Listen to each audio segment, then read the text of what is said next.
again, this is Grant Swartzwelder, and welcome to another episode of the Grown Up Table.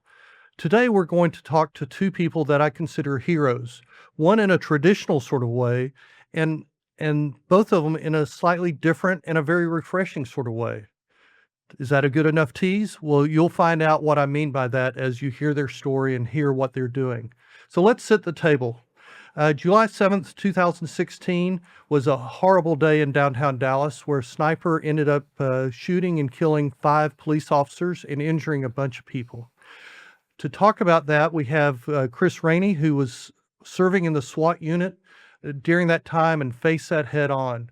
His wife is also here. Rainey Webb is a Dallas County Criminal Court Magistrate, which is good to know, I found out, because who knows when I'll need that. But so far, so good. But together, they've also created a entity called the Righteous Oaks Retreat, which is going to be tied to the trauma and the experience associated that Chris experienced in 2016 and how that has affected so many first responders. So I'm very excited to see how trauma from being a first responder, but also you could argue as trauma that we as just individuals experience, and how do you address that? And I think this will be a very fascinating story. So Chris, Rainey, thank you for joining. Chris, let's just start off as a foundational part of this of what happened July 7th, 2016. I know from TV, but you were there. Well, yeah, actually I was at home, but Okay. I was a part of the Dallas SWAT team at that time period. There was a protest going on in downtown Dallas. Chief David Brown had moved the SWAT team to evening shift to help fight a crime wave, early summer crime wave. So we were working evenings. The SWAT team wasn't a part of the protest, wasn't asked to help out with any of it. They had officers from all the patrol divisions that were assigned to that. It was a downtown, and it got mobile, and a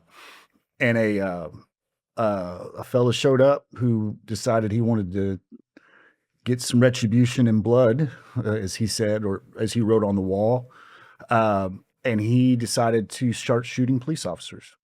And he was up on like the 4th or 5th floor of originally how's that work? And I wasn't there. This is all, at the time I responded from home, but he parked on the street level. And that's where he started shooting officers, was down the street level. But then he went into the Dallas El Centro College and engaged with the El Centro officers that were working there. And then he went upstairs and was shooting out of the first floor also. So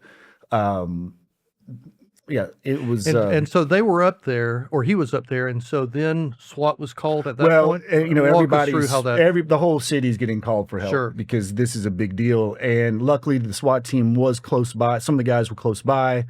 A first element of SWAT guys approached El Centro. These guys were true heroes. They basically stopped. They got him contained. They were in the college on the first, well, not on the ground floor, but the next floor up. And they got in a couple shootouts with him, and then they would talk, and then they would shoot, and they would talk. But at least it contained him to that spot, so he couldn't go out and start shooting anybody else. And then so when you were called to come out with the SWAT team, you kind of knew what you were moving into. It was interesting that as I said earlier, Chief Brown had put us all on evenings, and the bad side of that was we never saw our families because, we would be going to work when they'd be getting home, and then Right. So any chance you could work day shift, you did. And so that day happened to be the day that every sniper on the SWAT team did all their quals that day. Okay. Qualifications with their weapon systems, and so all the snipers were actually at home. Okay. So in the Dallas SWAT team, everybody's an entry person, and then you have secondary disciplines, and so that was one of the disciplines I had. I was also a sniper, and so I didn't even know what was happening. One of my Garrett Hellinger, another sniper in my squad, called me and said, "Are we going?" And I go, "I don't even know what you're talking about." He said, "Turn the TV on," and I turned the TV on, and I was like, "Yes, we're going." So all the snipers were actually responding from home. And so you gathered walk us through how that worked. You gathered there and then went Those up guys, into the building? yeah, Or- those guys, it was chaos. And so Sure, I can imagine. those first couple guys pushed in. The communication started coming out, from them that, hey, this is where we are. So everybody responding was coming to there. And by that time, you already had fatalities and injured Yeah, people. yeah. And so I was coming from our home. I was about 30 minutes away. And when I arrived, I was in Dealey Plaza, came into Dealey Plaza and ran into another sniper, Keith Reed, and a shooting call came out right that second at the Omni Hotel in the bar. And of course, this is all chaos. You've got, nobody knows what's happening other than we've had a guy shooting cops. You have some officers seeing other officers looking for the bad guy, thinking, oh, there's another shooter. It's complete and utter chaos in this scenario. And so Keith and I actually responded first to the Omni bar, and it was like a game of telegram or telephone. Right. Somebody, it was close enough to the time where they thought people were running in saying they're shooting. Well, everybody panicked and they put in a phone call that they were shooting. So Keith and I went into the bar area. People were hiding under tables and we're like, where is he? And they keep pointing. And we come around the corner and somebody's just checking in the hotel. There was no shooter there, but that's the type of chaos that was going on. Right. And it just so happened, like Keith literally jumped on my running boards and he'd already geared up and we just drove to the Omni and went in.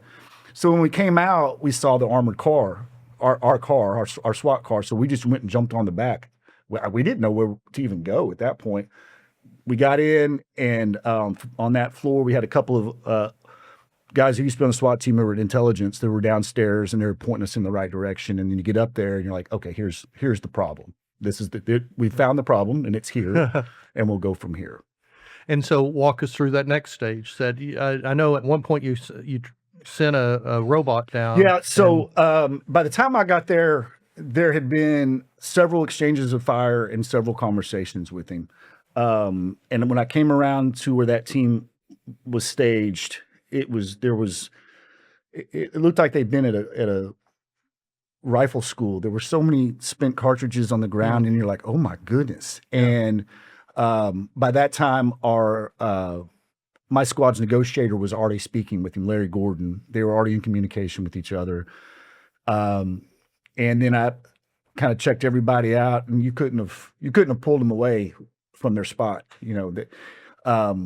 and so I came back around because at that point we're trying to figure out how the layout is of the floor, what are his ways of escaping, and right. And so at that point it just became a conversation trying to get him to give up, but we realized he was never going to give up. And how did you realize that? Just because just through negotiating. What he said and how Larry Gordon's an amazing negotiator. And when he would tell you, I don't think this guy's going to give up, then you knew he was not going to give up. And so that's when the decision to send we were kind of trying to come up with, there was no way we were going to go down that hallway and try to get him because he told us, I'm going to kill as many of y'all as I can. Yeah.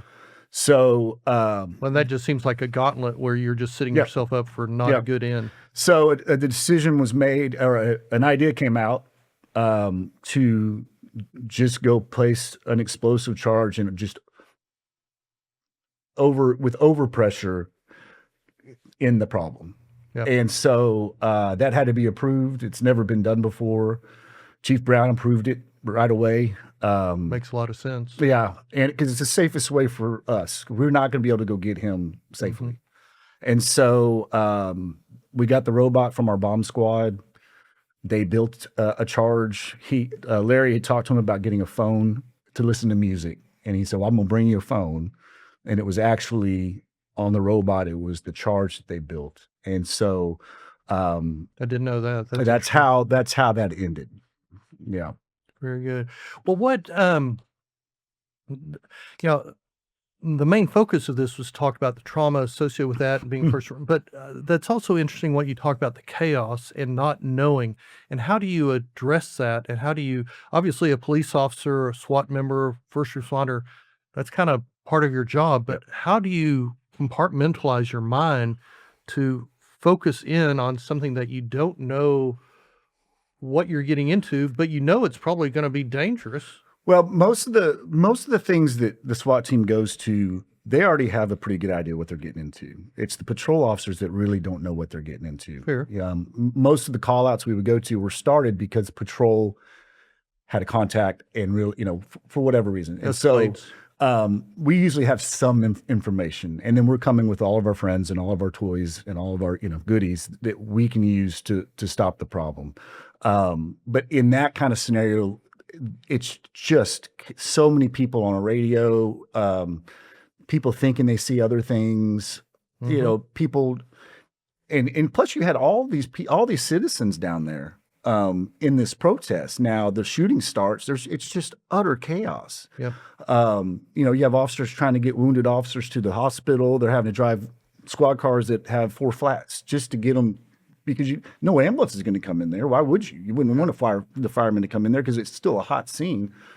And so it's chaos, but you just find a way to work through it. Everybody does. There's still a mission. And the thing about the SWAT team and the guys on the SWAT team, that's what you work under all the time. And so here's our problem. Let's stop this problem. And until we stop this problem, nothing can calm down.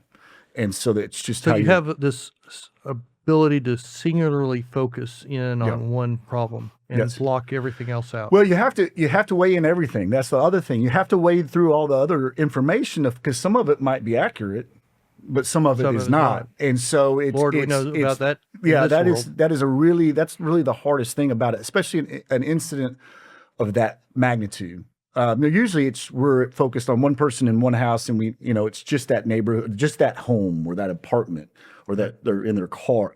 This, we don't know. I mean, like I said, we went to a shooting call that wasn't even a shooting call because there's just so much chaos going on. And so, but you just kind of learn to weed through it. And we have supervisors who are taking all that in too, trying to validate things while we're focused on this exact thing right here.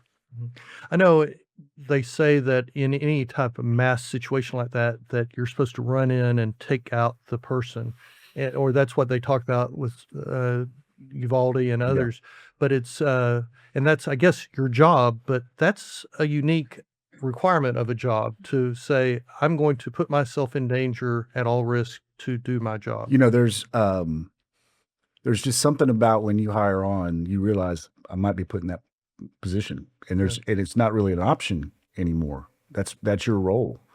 That's just it. Yeah. And you live with the idea that, like, if I'm put in that position, I need to go take care of what I need to take care of. And there were a lot of officers, and there's a lot of officers on the Dallas Police Department that could be great SWAT operators. Sure. It's just there's only so many spots, and that pager is it's a booger bear because you're always on call, and your hours are not set, and there's never, there's a lot of downside to it that people well, I love the idea, but I don't want to have to do that. And I think this is a great time, Rainey, to bring you in because, he deals with that, but so do you as the wife, that, the uncertainty, the trauma, the emotional roller coaster, I would think. How does a spouse, how does a family deal with that from that perspective? Great question. Let's just spend the next hour just on that. We could really analyze that.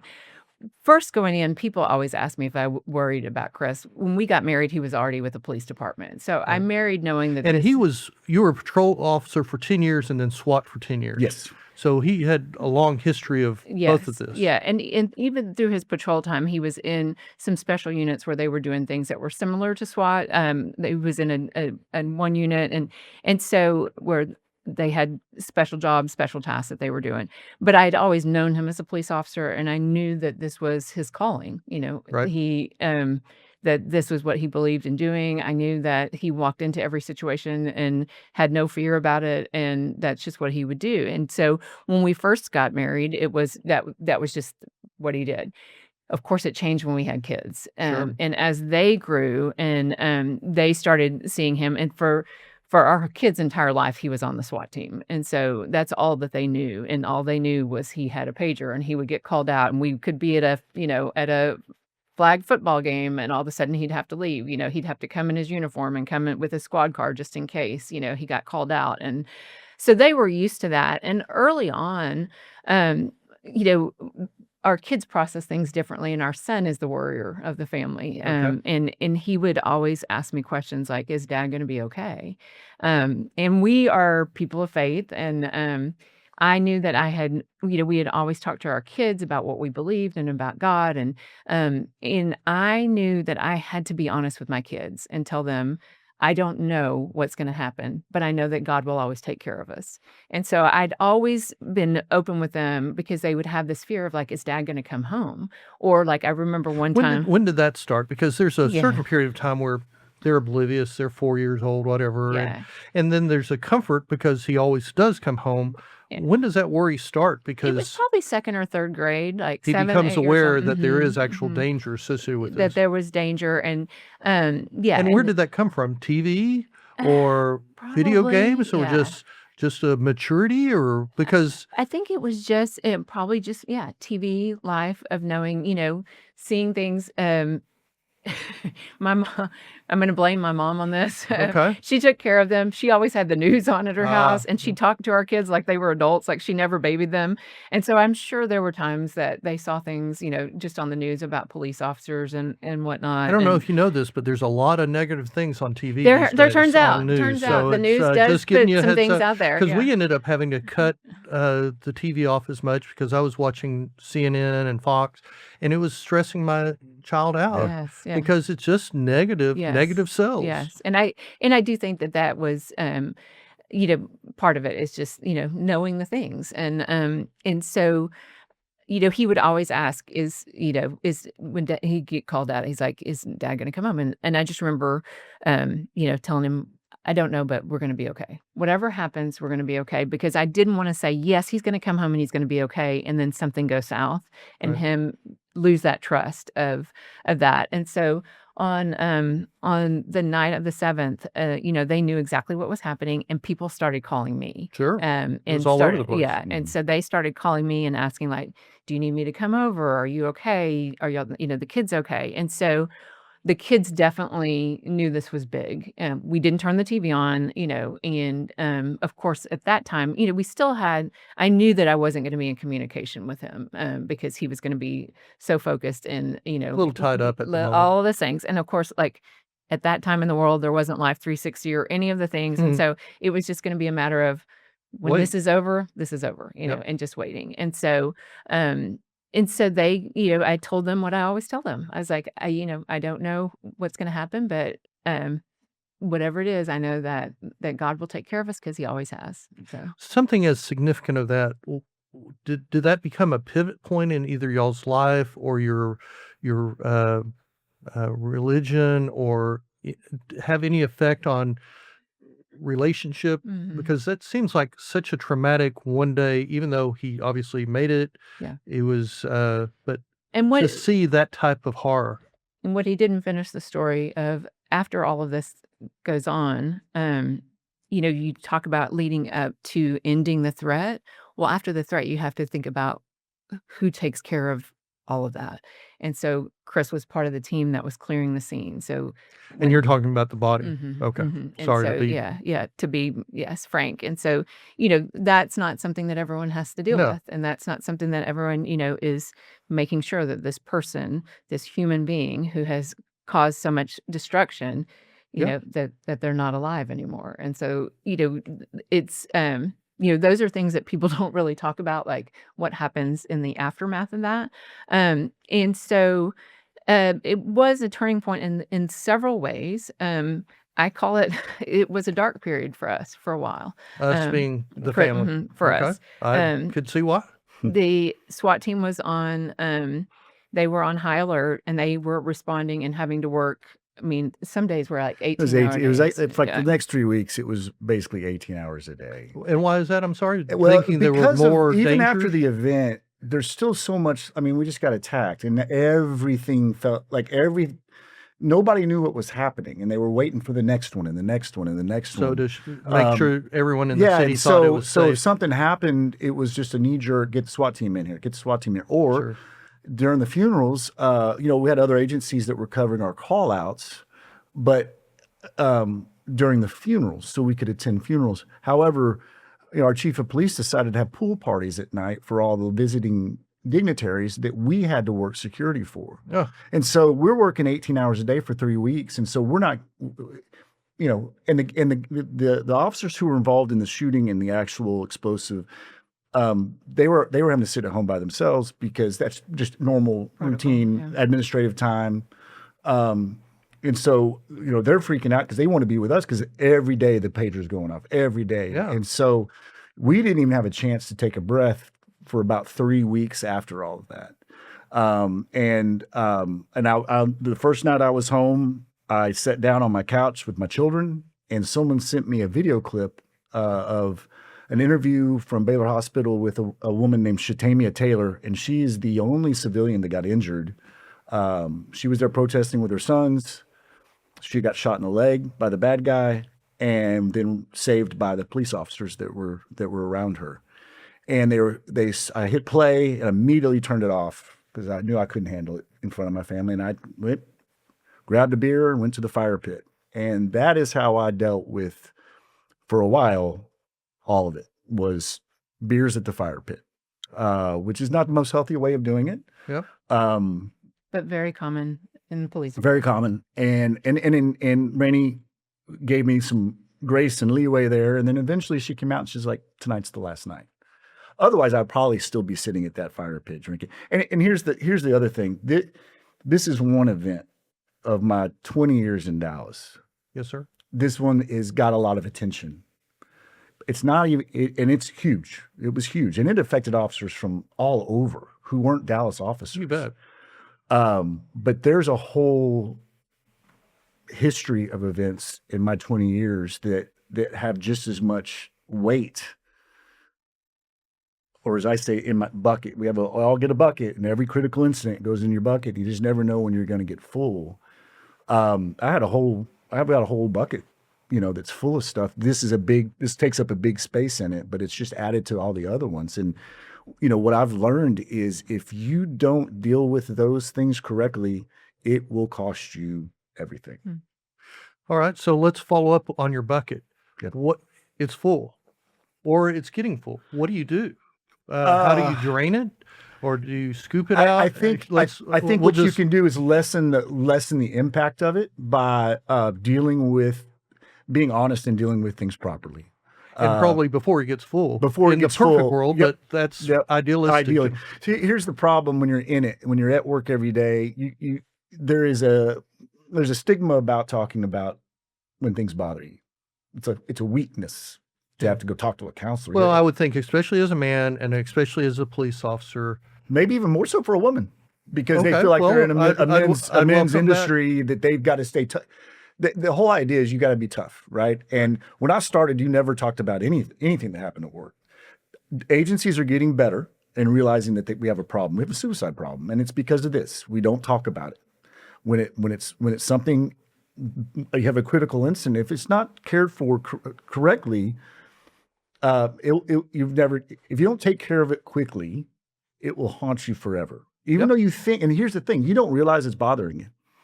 It's just a memory. You think it's just a memory. You think it's just a memories. But it sounds like that bucket might be kind of the old, you heat the water for the frog, and before you know it, it's there. And then, Hey, I thought I had handled 20 years of Dallas.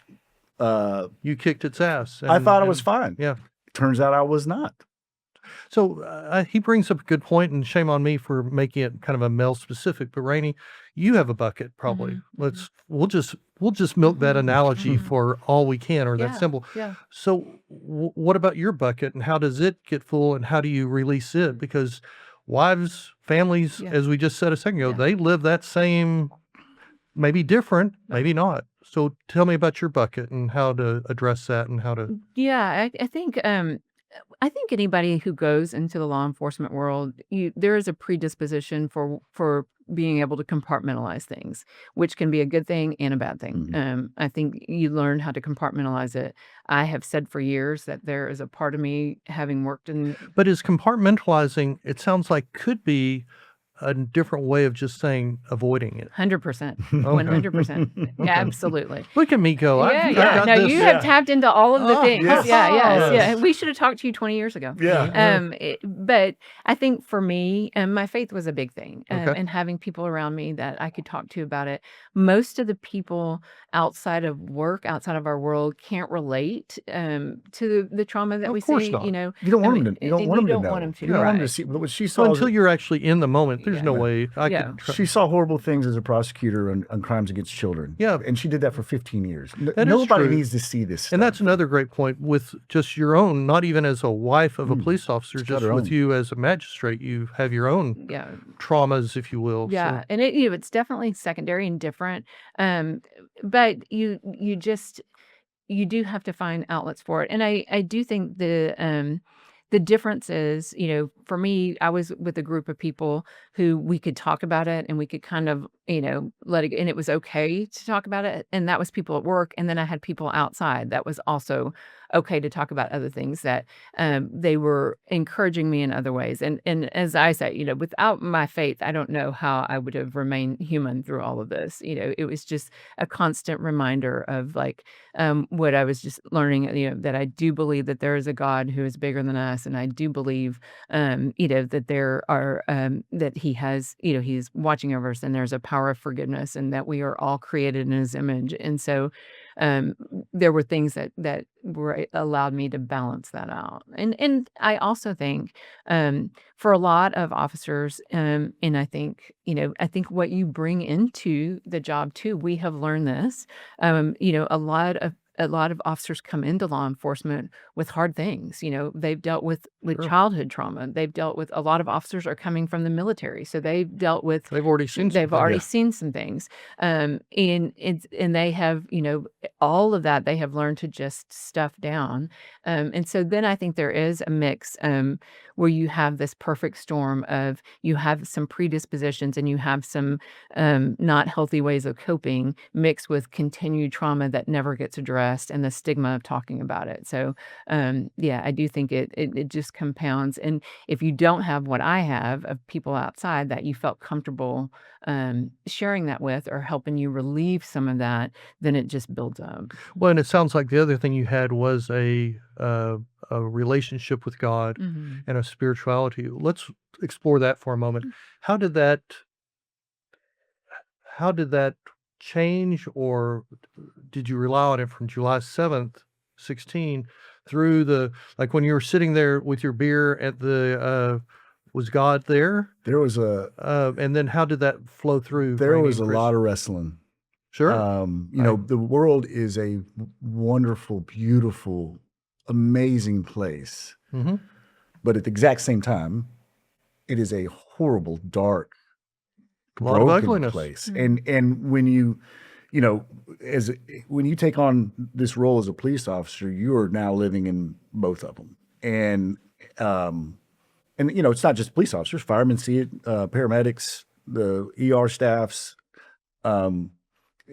It's just this weird, I'm in both worlds, and you can't roll in the dirty without and not get dirty and stained. And I struggled a lot. Plus, I retired. I was already set to retire prior to these shootings, to July 7th. I noticed you left. And I about left a in year later. 17. I was And already so- ready to go. Like it was all planned out that I was going to leave, and I just knew it was time for me to move on from Dallas. And I thought I was going to be done with law enforcement. So then that also threw a wrench in it, because now I feel like I'm leaving and abandoning the people that I was on that SWAT team for 10 years, and I'm just going to walk out on these guys. Like it was another whole nother. So when I left, I was very cautious to not make being a Dallas SWAT member my identity.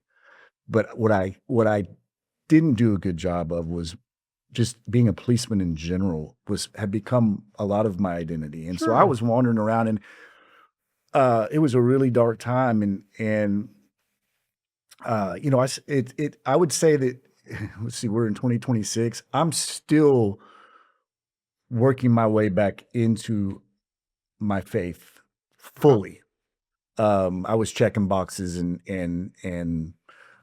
But this job, I hate this job. And explain that a little bit to me, that you're working your way back in. Do you resent God for some of that, or do you just not have the I think that relationship? What does that really mean? I got to a point where I didn't, everything was just blah. Like nothing mattered. Like, does anything even matter?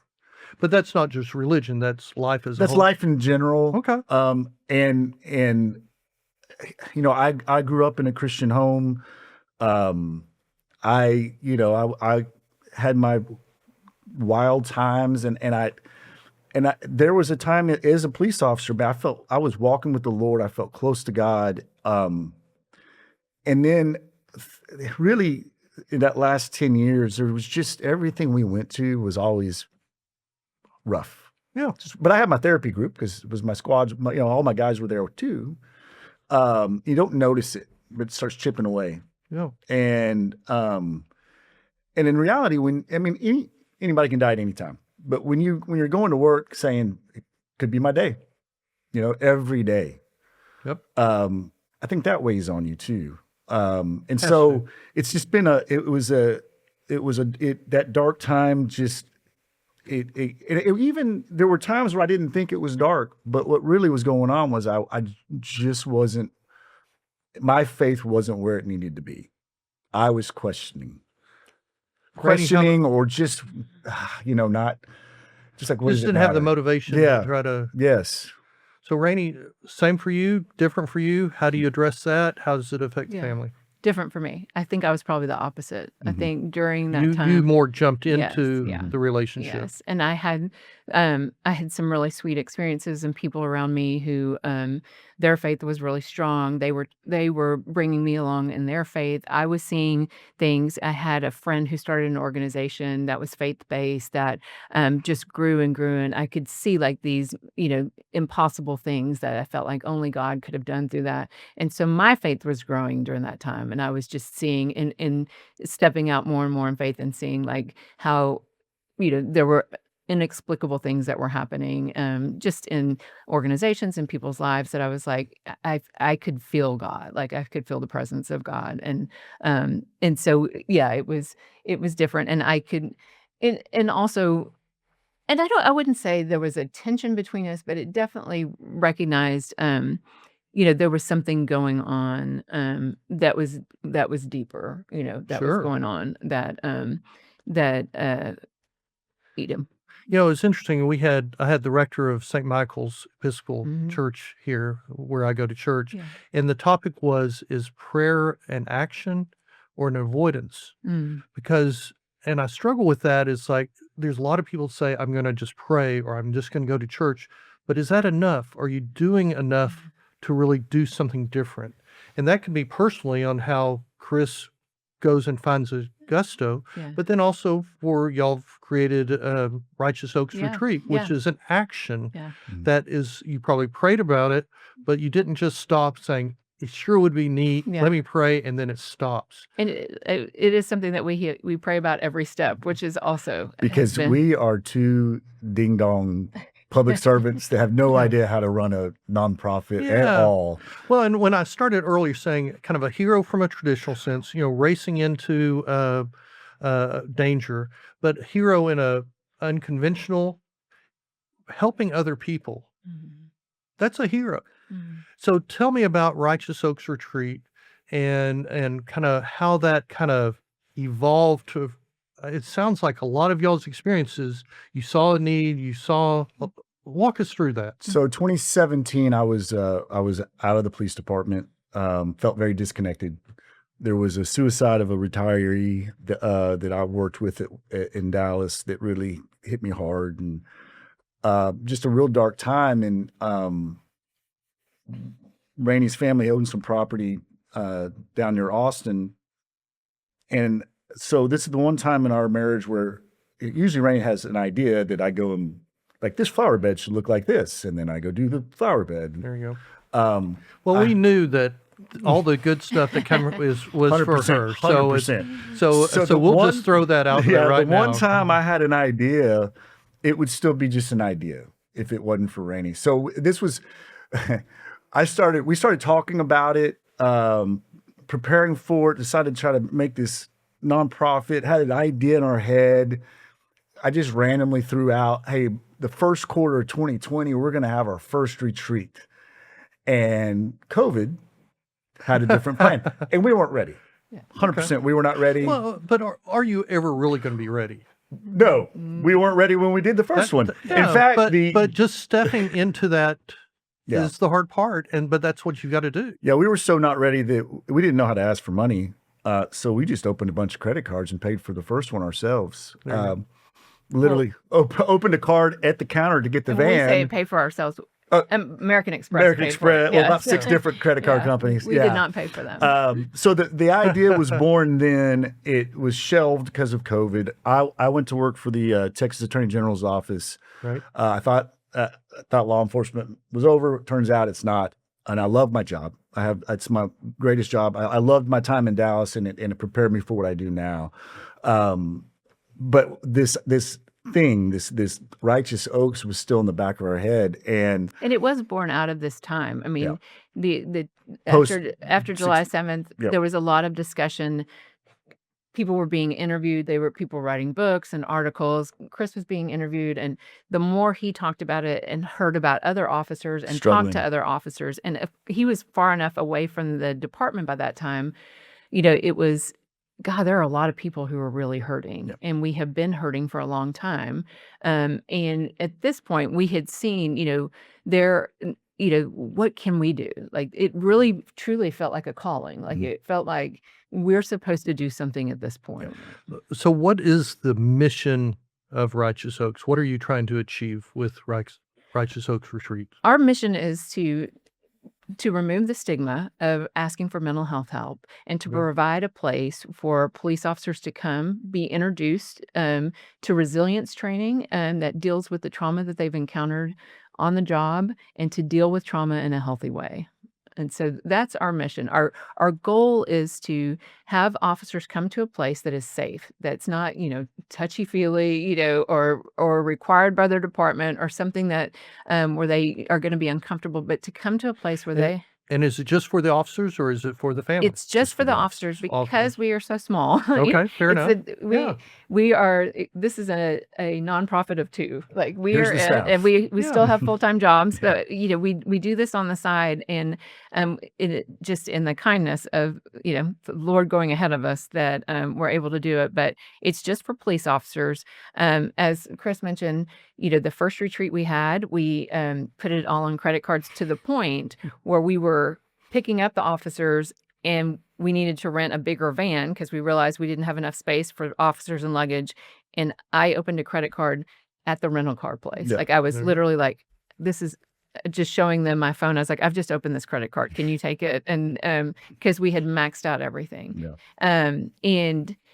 That's just a great story too, of like, after we did our first retreat, which was in June of 2023, we had all of this debt, and we had a fundraising dinner, and at the dinner, I mean, even having the dinner, which, when you do dinners, cost money. They cost money. And I was like stressed out. I was like, I don't think we should do this, but I'm going to just see if we can do it. It was going to cost us to do a dinner, it was going to cost us about $5,000. Sure. And so we just put an ask out and said, we're going to have this dinner.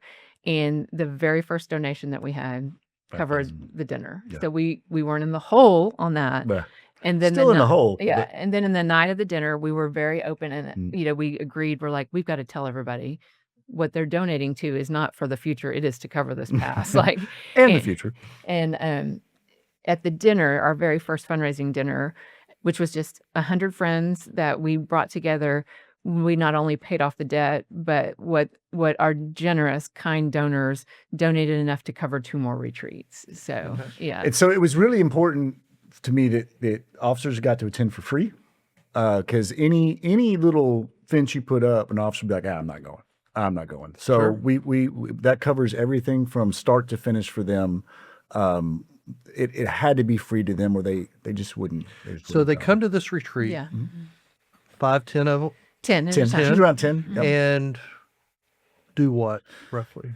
You told Yeah. the mission, but Yeah. kind of tell me a little more about that. So I'm going to give a little more background of where we do it, only Please. because I had been in a retreat in a place in California that it seemed perfect. And so when we were planning to do the retreat, I said, "Look, we should do it there." And we really wrung our hands over, like, now we're going to pay for flights and all of this. And the cost of the center wasn't that much different than places here, but there was just something about the familiarity of it and the staff it's a healing place. It's just a really beautiful healing place.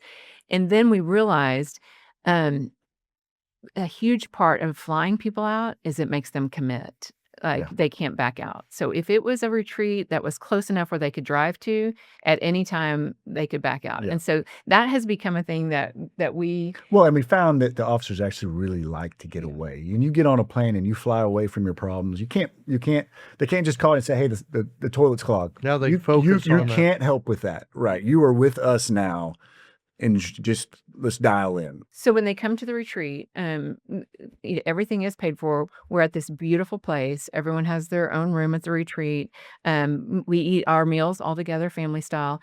And then we have partnered with Tanya Glenn, who is a doctor here in Texas, and she has done therapy for first responders her entire career. She specialized in that, and she had been recommended to us by some other officers. In fact, Chris went to hear her speak down in Houston, and we met with her, and she and her staff both, they're amazing.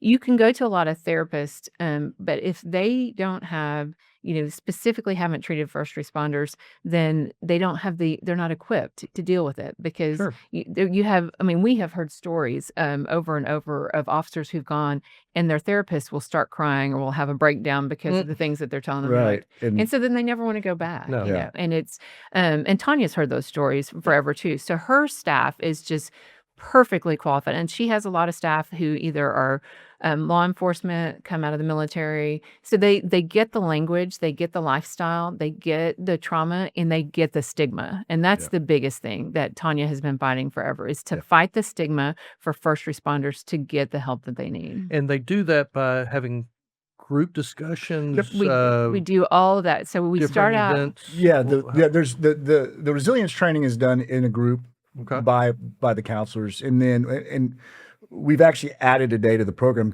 at the encouragement of our attendees. Like, it needs to be another day. It was fly it on Monday, have all day Tuesday, fly you home Wednesday. Now it's a 4-day instead of 3. We do the group stuff, but then they also offer EMDR therapy, which is one-on-one with the counselors, and we do equine therapy, which is also one-on-one with the counselors. So the days 2 and 3, you're doing either EMDR or equine, and we have other things going on when those one-on-one times are going too. But what's really neat too is then when they're done with their work with the counselors, they're hanging out with us, they're eating with us, they're talking with us. It's a little bit different than going to a doctor's office and then leaving. Like, they are a part of the group, and it's really been amazing. I questioned if officers would be open. Sure. The morning of day 2, there's an opportunity for people to talk, and it's every time I go and listen, I'm shocked at how open. But it's because it's just cops, and everybody can just take their mask off. I don't have to be tough anymore.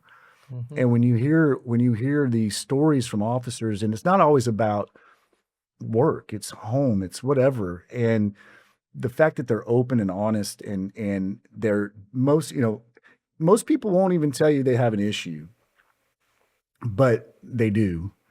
And what's really neat is everybody in that room is a cop, and there's certain things that we all agree with. We hate the world, we hate people, we do love the job. When you start to hear that all these other officers feel the same way, you realize every officer you're passing at work is struggling with the same things, but they're putting their mask on and they're going, You're not alone. you're not alone, which is a very comforting Sure. feeling. But also might need to keep, if they have a critical incident, now oh wait, we've got some training in this and how to keep an eye on them and talk with them. And so I just kind of ran rampant there. Might have to do some post production on that part right there. No, that's fantastic. So what's the ultimate goal for Righteous Oaks Retreat moving I forward? mean, Our goal is to continue to have retreats and have as many officers as we can come and get the training. And we know that in 4 days, they're not gonna get quote unquote fixed. Sure. You've got 20 years of trauma that you're dealing with. But it's just, as I always describe it, it is the springboard of starting, of recognizing, okay, this is not crazy. I'm not just going and crying on a couch Right. somewhere with somebody who doesn't understand me. Like, this is really helpful. This can actually help me change. And we've had people who walked out of there going, that just changed my life. Mhm. But that's not, the goal is not to everybody to walk out going, Sure. I am awesome. The goal is just to say, oh, If this you isn't can what at I least thought. start This isn't down what I that thought it path. was. Start, This yeah. this counseling is not what I thought it was. And I do have some things I need to work on. And I would say the second goal is really broadly to reduce or to eliminate the stigma. And the more that we have officers attend and talk to their friends, I mean, 90% of the officers who come have been referred by a friend. They go back. I mean, one of the guys who's coming on our next retreat, I think the guy called. Our last attendee called him from the airport. Like Said, "You gotta go." he was like texting us before we even got back from San Diego. Yeah. Like, and he's going to be with us in August. And so it's just breaking down that stigma. In the byproducts that we have seen is it is a hard time to be a police officer in America right now. Oh, I bet. And the byproducts we've seen is you get 10 officers who get a 4-day trip paid by people who don't know them, but people who Sure. appreciate Yep. and respect police officers. There is a sense too of like, okay, everything that we put on the line every day, people still care. Yep.